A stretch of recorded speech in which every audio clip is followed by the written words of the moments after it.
Tem que passar por Sério, essas coisas. meu padrinho fez eu tirar, sabe? Ah, então, eu também já tirei. Ô, André, tá gravando? Tá gravando? E eu que falando das tetas da vaca. Ah, não. Começar a aula falando das tetas da vaca. Não vai dar certo. Ai, o Dani não conseguiu Assim entrar. você vai olhar a gravação e vai O Dani pensar, meu Deus. é, professor não pode dar certo. Né? Se já começa falando da teta da vaca, essa aula vai ser produtiva. Aliás, vai ser produtiva, pense pelo lado positivo. Né? Afinal de contas, a gente está falando da vaca, e vaca nem tinha no Brasil colônia. Eles tiveram que trazer da Europa para poder mover os engenhos. Os engenhos eram movidos geralmente com a tração animal, tá? É verdade, a gente leu numa parte da carta que falava que não tinha nada disso. Isso. Não tinha. Não tinha. Na casa falava que eles não tinham nenhum animal, tipo, não comiam nada. Eles ficaram, meu Deus do céu, eles não comem carne. Não matam É, bicho pra comer. eles comiam carne de outras coisas, né? Carne de bicho preguiça, carne de macaco, carne. Os nativos comiam outros tipos de carne, mas carne de gado, porco e frango, eles não comiam, né? Porque eles não tinha na América. Esses são animais que foram trazidos para cá. E o gado, no primeiro momento, foi trazido, inclusive, para mover os engenhos de açúcar. Aquelas engrenagens, o gado que ficava girando para poder espremer a cana e formar o caldo. Isso foi trazido da Europa. Imagina uma viagem com um navio, uma caravela cheia de boi, de vaca, de um mês, né? Levava um mês, mais ou menos, uma viagem da Europa até aqui, cheia de animal dentro, para poder mover esses moinhos. Aliás, os brasileiros, gente, vocês viram lá na aula passada, eu espero que vocês lembrem, que no primeiro momento, quando o rei decidiu colonizar o Brasil, o Dom Manuel I, ele não queria gastar. Então ele terceirizou. Ele distribuiu capitanias hereditárias. Então ele descentralizou o poder. Olha lá, por isso que parece um feudalismo, tá vendo? Porque os termos são os mesmos. Ele descentralizou o poder. Cada capitão donatário mandava na sua capitania. Não existia um poder para todo o Brasil. Não existia um governo para todo o Brasil. O governo era descentralizado. Cada capitão donatário governava a sua capitania. E tinha a obrigação de criar sesmarias. O que são sesmarias? São 6 mulheres rezando, não. O que são S-E-S? Sesmarias. São 6 virgens? Não. Foi uma boa. Eu não sei, né? Porque naquela época Eram eles eram terrenos muito que pertenciam a católicos. Portugal, não é? Eram terras. O capitão donatário podia dividir a capitania dele em pedaços chamados de sesmarias, e essas sesmarias eram cedidas a colonos. Então, por isso que parece um feudalismo, Helena, tá vendo? O rei divide em pedaços. Os capitães donatários podiam dividir em mais pedaços. E os colonos tinham que pagar para o capitão donatário, que tinha que pagar para o rei. Então, parece um feudalismo, né? Olha lá, a gente viu isso. O rei Carlos Magno dividiu o território em condados, baronatos, marcas. Esses barões dividiram seus territórios em feudos e os servos trabalhavam para eles. Então, parece muito um feudalismo, mas não é. A Helena, eu sei que sabe a resposta porque ela me falou esse fim de semana. Henrique. Já achei aí. Henrique, por que está errado dizer que no Brasil teve um feudalismo?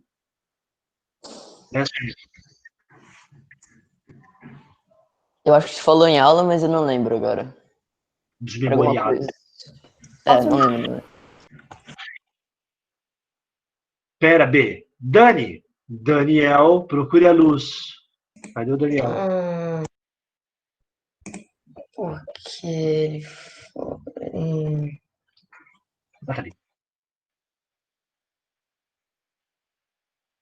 Por que será que está errado dizer, olha só, se divide a terra para um capitão, o capitão divide a terra para um sesmeiro, o sesmeiro tem que pagar imposto para o capitão. Parece um feudalismo, mas por que não é? feudalismo? Está errado dizer isso? Não me lembro. Dani, vamos comigo. O que eles produziam no Brasil? Qual é o principal produto que eles produziam no Brasil? Cana? A cana, para poder produzir o açúcar. Qual era o objetivo da produção da cana?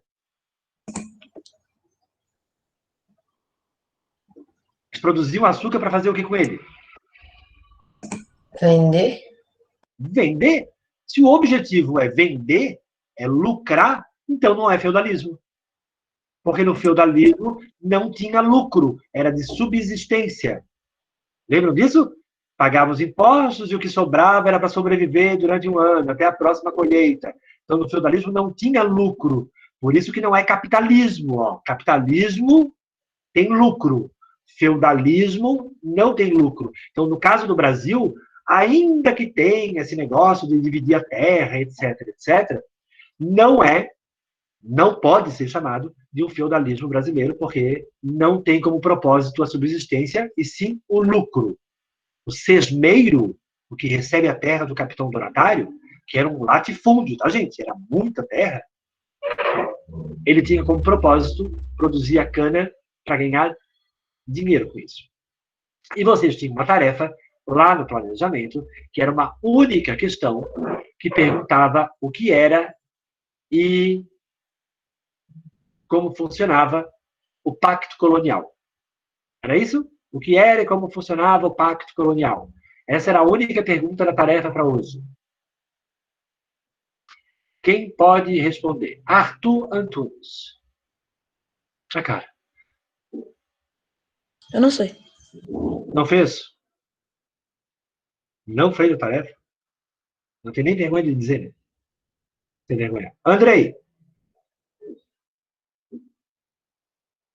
Oi, professor. Oi. Eu fiz pelo. Eu pesquisei no Google. Só deixa eu abrir que eu anotei no Word aqui. O que tu descobriu sobre o pacto colonial? O que era e como funcionava? Tô calmo. Tá bom. Ai.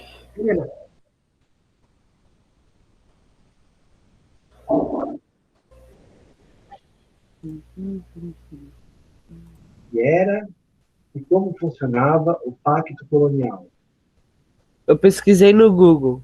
Ah, O Pacto Colonial ou Exclusivo Comercial Metropolitano era um sistema de leis e normas que as metrópoles impunhavam às colônias durante o período colonial. Ou seja, as metrópoles eram os países que se beneficiavam dos produtos e das atividades econômicas de seus territórios coloniais. Aí eu pesquisei também o que foi o Pacto Colonial. O Pacto Colonial foi uma das medidas administrativas que foram aplicadas pelo mercantilismo. Ele corresponde a um acordo entre a colônia e a metrópole, que aliás ocorreu no Brasil. Esse acordo é uma relação de cunho comercial, que consistia no exclusivismo. ótimo, Andrei. O que significa exclusivismo, tu sabe?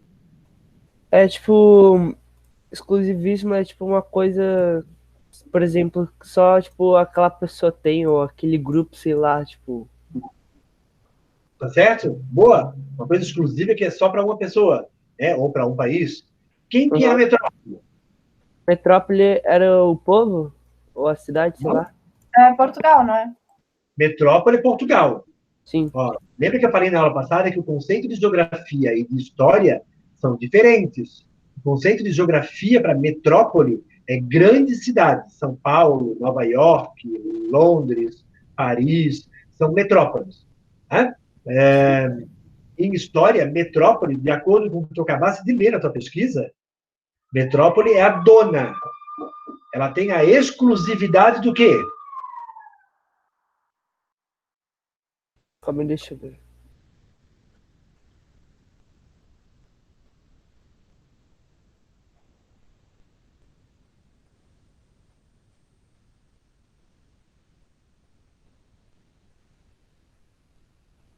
Não sei te dizer, André. Tá na tua pesquisa, cara. Calma aí, é que eu tenho que ler.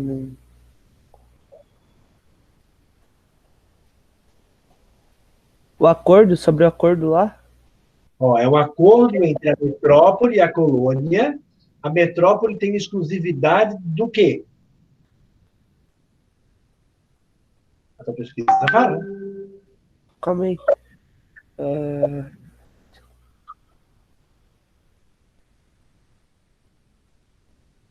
Esse acordo é uma relação de cunho comercial, tipo,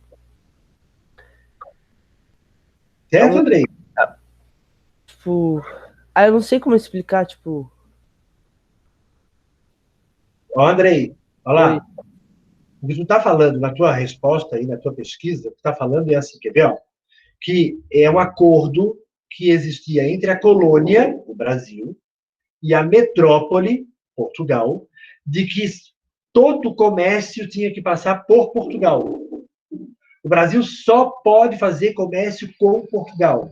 Isso quer dizer que o Brasil só pode comprar de Portugal e só pode vender para Portugal.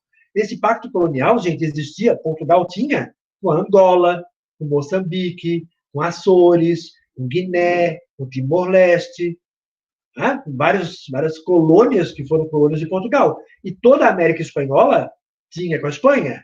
Os Estados Unidos tinha com a Inglaterra. O Canadá tinha com a França. Então, Ô, André, eu não vi na última aula, né? Mas eu pesquisei no Google e no InfoEscola falou que não era só, tipo, para Portugal, mas também dava pelos mercadores que vinham de Portugal, tá certo? é porque, basicamente, isso que eu ia perguntar agora, quer ver? Quem em Portugal lucra com o Brasil? Os mercadores? Pô, a burguesia? Gente, ó, se o comércio só pode ser feito com Portugal, quem em Portugal faz comércio? A burguesia. Então, ó, um burguês, presta atenção aqui, Arthur, tu é um burguês em Portugal, ok? Tu é um comerciante português importante lá. Eu sou um sesmeiro, eu planto cana no Brasil. Eu vou produzir a cana, vou fazer o açúcar, e eu só posso vender para ti em Portugal. Eu não posso vender para a Inglaterra. Eu vendo a cana, o açúcar para ti por R$10 e tu vende para a Inglaterra por 30. Quem lucra é tu, em Portugal. Eu preciso comprar tecido para vestir meus escravos. Comprei um monte de escravo, eu tenho que pelo menos cobrir as vergonhas desse povo. Então, eu preciso comprar tecido. Eu não posso comprar da Inglaterra. A Inglaterra faz tecido. Ela que foi o primeiro país a fazer tecido e máquinas. Eu não posso comprar da Inglaterra. Então, tu compra da Inglaterra o tecido por 10 e vende para mim por 30. Quem é que lucra? Tu. O tempo todo quem lucra é a burguesia portuguesa. O pacto colonial favorece a burguesia portuguesa. De que forma ele favorece o rei? Pelos impostos? Os impostos. Boa, Evelyn. Boa. Ó, todo o comércio que é feito paga um imposto para o rei. Até hoje. Tudo que a gente compra paga imposto, tá, gente? Tudo. Uma bala, um picolé, um chiclete, sorvete, etc., que vocês comem, compram no mercado, vai um imposto para o governo. Tá? Então, naquela época, Arthur, toda vez que tu comprava da Inglaterra e vendia para o Brasil, tu tinha que pagar um imposto para o governo. Tu compra do Brasil e vende para a Inglaterra, tu tem que pagar um imposto para o governo de Portugal. Então, o rei não faz absolutamente nada, porque o rei não vende, óbvio, né? E lucra com o Brasil. Tá? E a produção do açúcar era muito valiosa, por quê? Por que o açúcar era tão valioso, era tão caro? Porque não tinha em muitos outros Em outros lugares. Porque não tem em outros lugares. Os portugueses, quando eles vieram para o Brasil, eles já conheciam a produção da cana, tá, gente? Não em Portugal. Eles plantavam a cana no arquipélago dos Açores. Então, eles já sabiam que ali dava certo. Só que o arquipélago dos Açores tem um limite, né? É uma ilha, um conjunto de ilhas. Não dá para plantar um monte, porque não tem terra para tudo isso. Então, eles trouxeram a cana que eles já plantavam para plantar no Brasil e ver se vingava. E vingou. Porque o Nordeste, o litoral brasileiro, de modo geral, tem um clima úmido e seco. Tá? E quente, aliás. Úmido e quente. que favorece a produção da cana. O solo de massapê, eles chamam, que favorece a produção da cana. Então, eu sou um capitão donatário. Eu dividi a minha capitania em várias sesmarias. E vou entregar essa sesmaria para um sesmeiro. Esse sesmeiro tem que produzir e pagar. Só que tem um problema. Os caras que recebiam terra, eles não tinham grana para construir um engenho. Era muito dinheiro. Imagina, a madeira vinha toda da Europa, as engrenagens vinham da Europa, o tacho, que é uma frigideirona grandona de ferro, vinha da Europa, porque aqui nem tinha, tá? Os nativos não conheciam ferro aqui ainda. Tudo isso tinha que vir da Europa. Era muito dinheiro para construir um engenho mesmo, né? Para extrair a cana, o caldo da cana. Os portugueses não tinham dinheiro para fazer isso. E daí, os holandeses vão entrar na jogada. Os holandeses, na Holanda, tinha muito judeu. Judeus que fugiam da perseguição católica. Muitos judeus acabaram indo para Amsterdã, na Holanda, e lá criaram bancos, enriqueceram. A Holanda tinha mais liberdade religiosa, muito mais do que na Itália, na Espanha, Portugal, na França.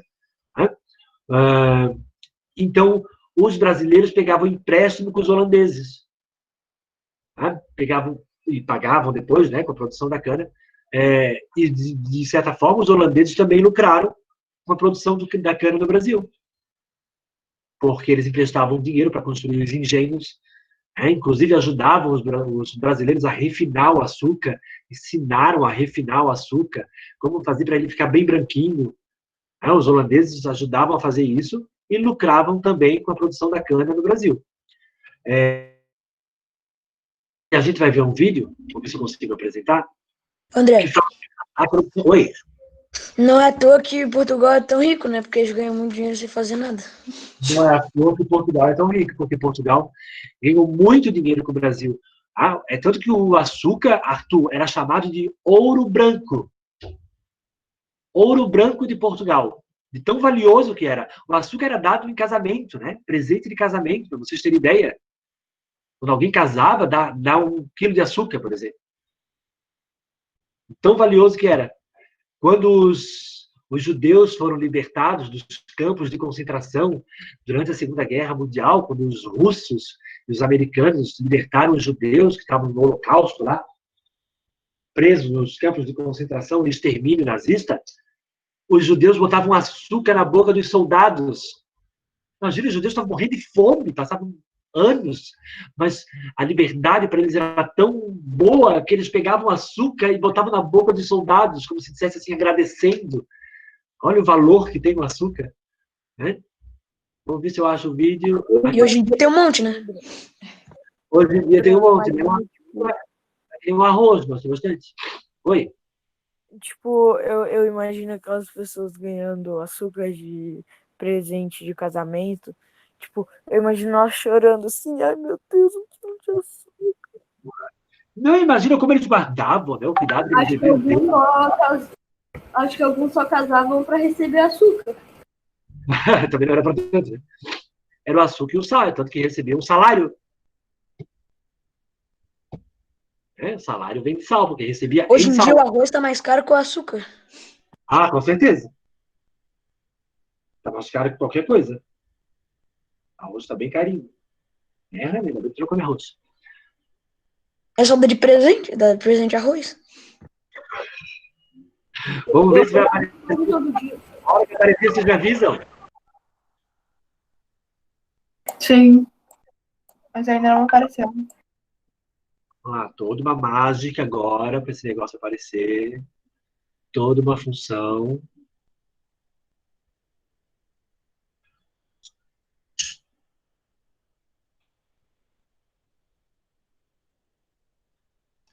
Começou. Começou? Eu não vou ampliar, porque senão acaba travando, tá? Mas vamos ver.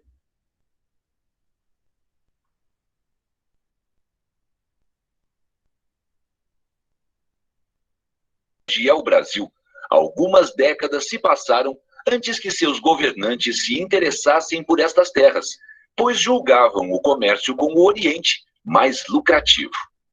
A partir de 1530, os portugueses perceberam que era necessário ocupar a colônia antes que outras potências europeias tomassem posse desse território. Para isso, o cultivo de cana-de-açúcar, um produto muito lucrativo na época, tornou-se a solução.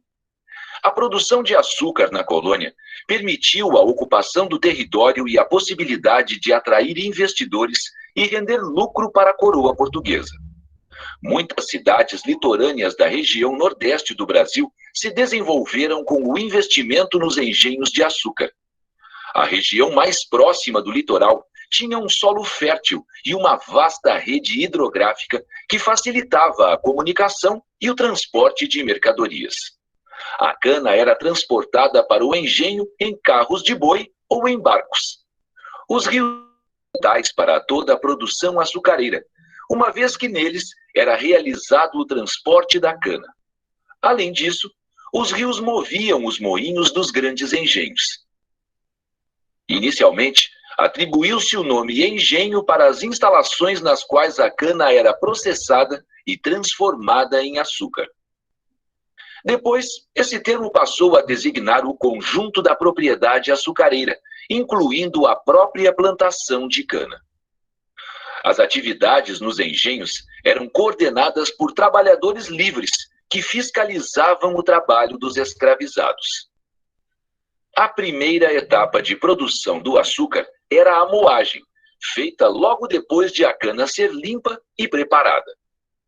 A moagem podia ser realizada por engenhos movidos pela água, os denominados moinhos d'água, por animais, como cavalos, burros, e por pessoas escravizadas. Aqui temos a representação de um engenho d'água. Da moagem, obtinha-se o caldo de cana, ou sumo, que seguia para a casa das fornalhas. Lá, era cozido em grandes tachos e caldeiras de cobre. O resultado desse processo é chamado de melaço de cana, um líquido espesso e com menos impurezas. O melaço era colocado em vasos de barro com forma de sino. Além da abertura superior, esses vasos tinham um pequeno buraco na base.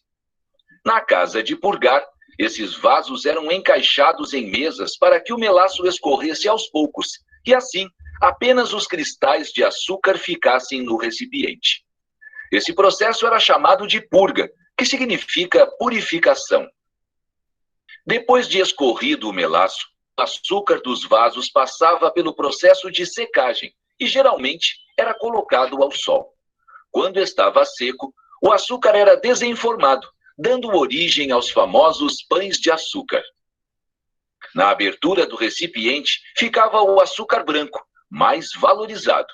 Na ponta do pão de açúcar ficava o mais escuro, o mascavado, que era mais barato. Os diferentes tipos de açúcar eram separados, pesados e divididos. Neste momento, o senhor do engenho e aqueles que tivessem direito a uma parte da produção recebiam os lucros correspondentes. Finalmente, o produto era acomodado em caixas bem secas de madeira, vedadas com barro e forradas com folhas de bananeiras.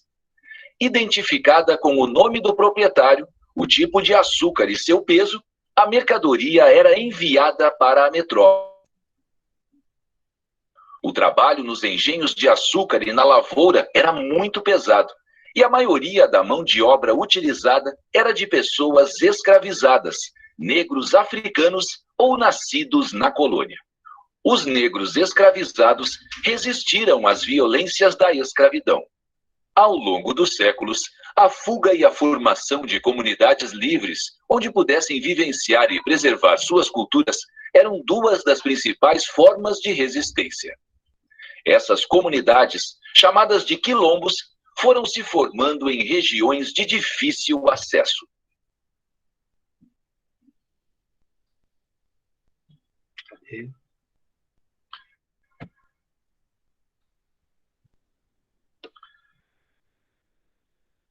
Deixa eu voltar para cá. Encerrou? Encerrou, né? Já parou.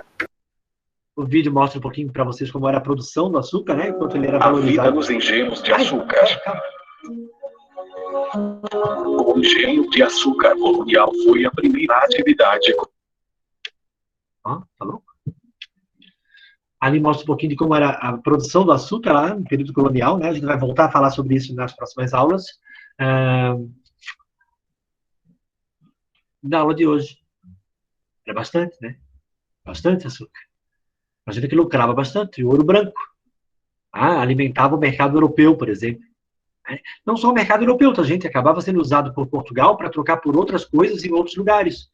Por exemplo, pelo sal, na África. Não? Ou pela seda, nas Índias. Acabava funcionando como uma moeda de troca também. Não só para vender, mas também como uma moeda de troca. Por isso que valia tanto. E acabava indo muito para a Inglaterra. E vocês vão entender isso o ano que vem. Porque a Inglaterra, em seguida, vai fazer a Revolução Industrial, vai criar a indústria. E Portugal não tem indústria. Então, Portugal dependia da produção industrial inglesa. Então, o ouro acabava indo para Portugal e Portugal usava para comprar as coisas da Inglaterra. Então, Portugal enriqueceu com com o ouro branco, e depois com o ouro mesmo, né? Enriqueceu. Mas a Inglaterra que se deu bem com essa história toda. Mas isso a gente fala, são cenas dos próximos capítulos dessa novelinha que se chama A História. Ok? Pois é. Né? É bom, né? Gente, boa semana para vocês. A gente se vê na sexta-feira. Tchau, André. Tchau, tchau. Tchau. Tchau. Tchau, tchau. Até. Tchau, André. Tchau. Encerrar a gravação. Falou.